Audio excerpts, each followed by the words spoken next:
How you doing? This is Rob over here.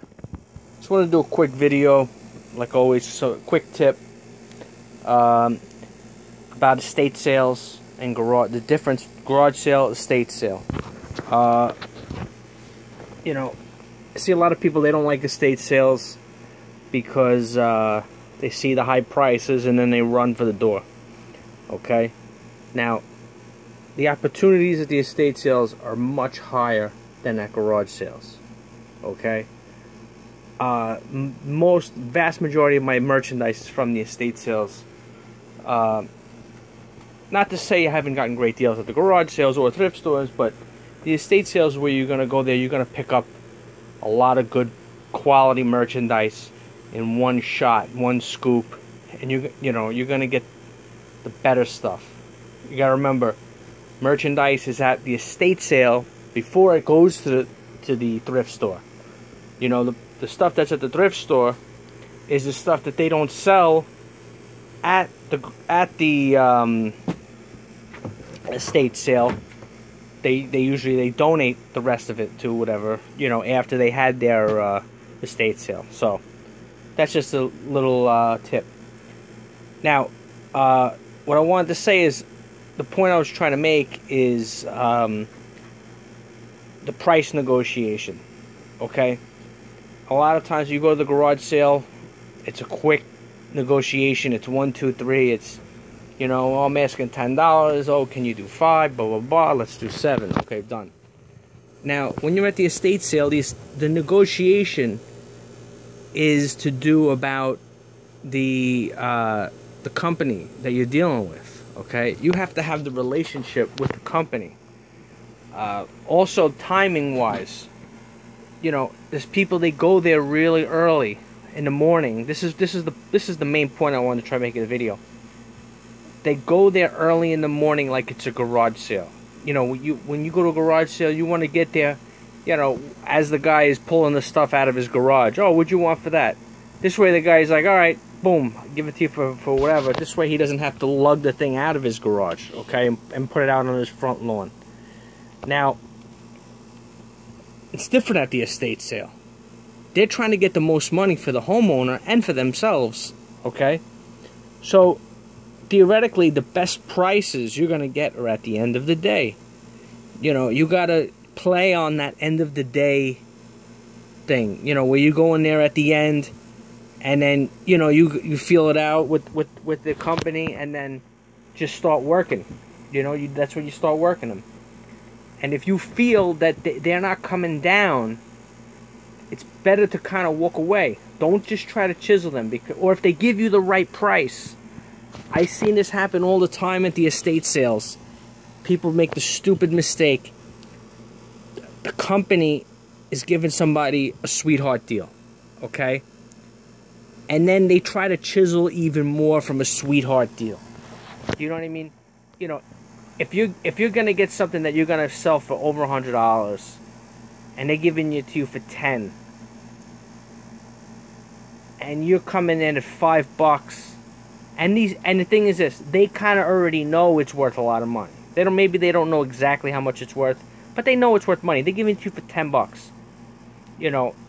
Don't say, I'll give you 5. Just take it 10 and then run with it. That $5, if you're getting a deal like that, the $5, it's not going to be worth it. I mean, yeah, if you're at a garage sale, who cares? Because you don't care about your relationship with that person, because you're just looking to grab that merchandise and get the hell out.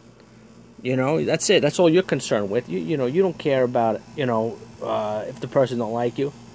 Because then what happens is, now the next time when somebody has a big purchase, say it's an item where it's something that's maybe it's $1,000 item, and then you're trying to get it for $400 or $500 or something, whatever it is.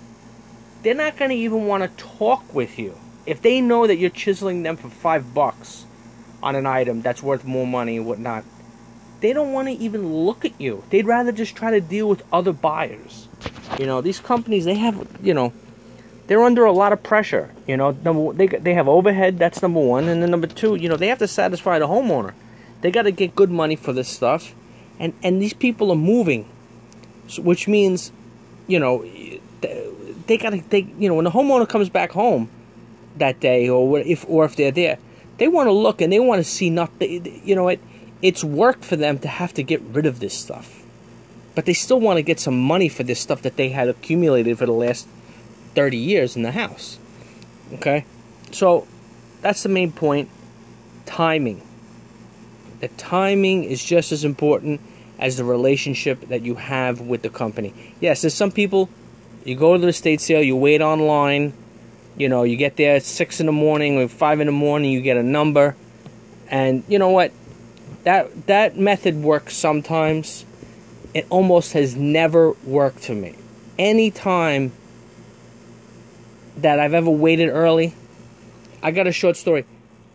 I went to one estate sale where they had the high prices, you know, where whatever it was. But I got there early. There was a guy there way earlier than me. Okay, I was like number 40 on the list. He was like number 5. Okay, so he was one of the first people let in. There was a pair of Gucci shoes. Okay, actually there was 2 pairs of Gucci shoes. Right. He went in. The woman wanted, because you don't know what the prices are. The woman wanted $100 for each pair of shoe. So he's like, forget it. You know what? So he waited online. He did all this just to get the, you know, whatever, just for the, you know, for the $200. Wasn't worth it. Now, I came back. I was there still early that day. I picked a few items that I knew, money makers that I knew I would make money with. There was a couple of pieces that I knew that were profitable, that even if I had to pay up for, you know, that I would still make good profit. I grabbed those items, sold, you know, whatever it is. But then I went back at the end of the day, another couple of hours later. Okay, and guess what?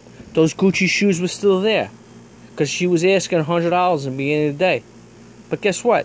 I got those Gucci shoes. Forget about $100. I got both of them for half of that, for $50. Okay, I sold the one pair. I got like almost $200 for the one pair. They were a special pair. They were from Tom Ford.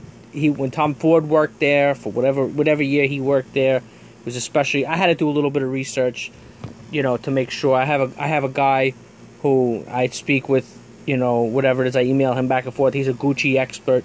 He knows every label and every year and every, you know, which styles are good and which ones aren't good and which is the best, blah, blah, blah. So he gave me the description. So, boom, I got it, and I got like almost $200 just for the one pair. That's the whole point. Sometimes you wait it out, you go back, you come back and get the deal. Don't be afraid if you just lost it. All right? Thank you very much.